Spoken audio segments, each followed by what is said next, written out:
विद्यार्थी मित्रांनो, लोकसत्ता यशस्वी हो या संवाद सत्रामध्ये आपलं मनपूर्वक स्वागत। मागच्या सत्रामध्ये आपण वर्तुळाच्या प्रकरणासंबंधी जे मार्गदर्शन पाहिलं त्या सत्रात वर्तुळ कंस याविषयी जी आपण माहिती पाहिली त्याच्याविषयी अधिक उदाहरणं आपण त्या लेखामध्ये आपण सगळ्यांनी अभ्यासली असतील आणि त्यामुळे आपल्याला तो विषय समजण्यास सुलभ झाला असेल याची मला खात्री आहे। लोकसत्ता यशस्वी होण्याच्या लेखांच्या मध्ये अनेक प्रकारची उदाहरणं ही आपण पाहिलेली आहेत। त्याच्याच पुढचा भाग, याच प्रकरणाचा पुढचा भाग म्हणजे स्पर्शिका छेदिका प्रमेय याविषयी आपण आता चर्चा करणार आहोत।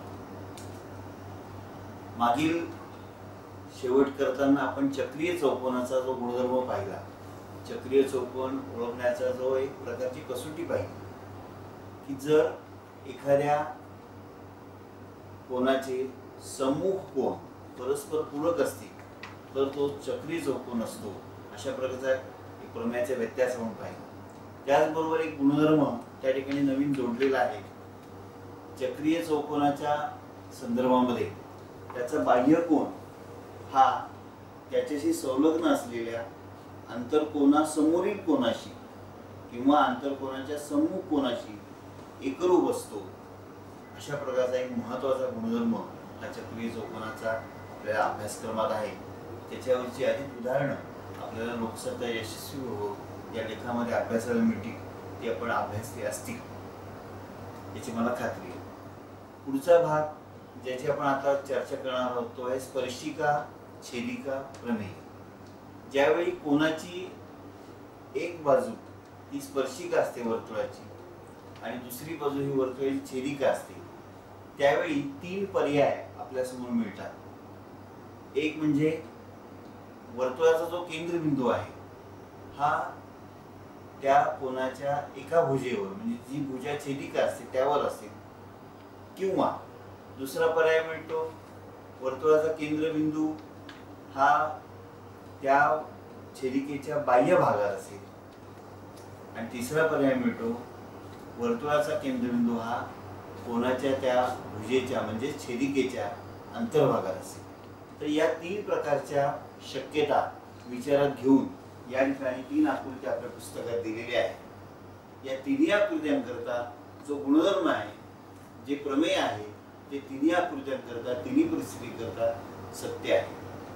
जर कोणाचा शिरोबिंदू वर्तुळावर असून त्याची एक भुजा ही स्पर्शिका आणि एक भुजा ही छेदिका असेल तर त्या कोणाचे माप त्याने आंतरखंडित केलेल्या कंसाच्या मापाच्या निम्मे इतके असते। इथे आकृतीत कोन ABC बरोबर 1/2 माप कंस AB अशा प्रकारचं एक महत्त्वाचं प्रमेय आपल्या प्रकरणातलं आहे। या प्रमेयाची सिद्धता आहे, ही सिद्धता आकार लांबीने खूप मोठी आहे कारण तिन्ही शक्यतांच्या तीन वेगळ्या सिद्धता आहेत। परंतु जर आपण परीक्षेदृष्टीने विचार केला तर पहिला जो भाग आहे वर्तुळ केंद्र जर भुजेवर असेल तर होणारा कंस हा अर्धवर्तुळ असतो आणि होणारा कोन हा काटकोन असतो। याची सिद्धता आपण अधिक लक्षात ठेवली पाहिजे, ती अधिक वेळा विचारण्याची शक्यता असते। शक्यतो आंतर भागाच्या बाबतीत आणि बाह्य भागाच्या ज्या सिद्धता आहे त्या सिद्धता फार वेळा विचारलेल्या नाही, पण त्या आपल्या सहज लक्षात येतील अशा पद्धतीने आहे। एक महत्त्वाचा प्रमेय म्हणून आपण इकडे बघितलं पाहिजे। गुणधर्म तोच आहे, फक्त कोणाची स्थिती वेगळी आहे ही आपण लक्षात घेतली पाहिजे। स्पर्शिका छेदिका प्रमेय हे या प्रकरणातले एक महत्त्वाचं प्रमेय आहे। कोन ABC बरोबर 1/2 माप कंस AB अशा प्रकारचं आकृती आपल्या पाठ्यपुस्तकात आहे, तिचा आपण अभ्यास करावा। दुसरा गुणधर्म हा एकांतर वर्तुळखंडातील कोन हा एक नवीन भाग आपल्याला या प्रकरणातला आहे।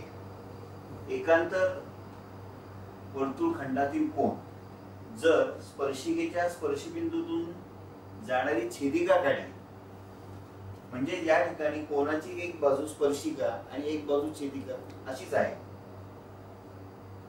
अशी छेदिका काढली तर छेदिकेच्या जिवेने स्पर्शबिंदूशी केलेला कोन व एकांतर वर्तुळखंडातील जिवेने तयार केलेला कोन समान मापाचे असतात. ही आकृती आपण नीट समजून घेतली पाहिजे.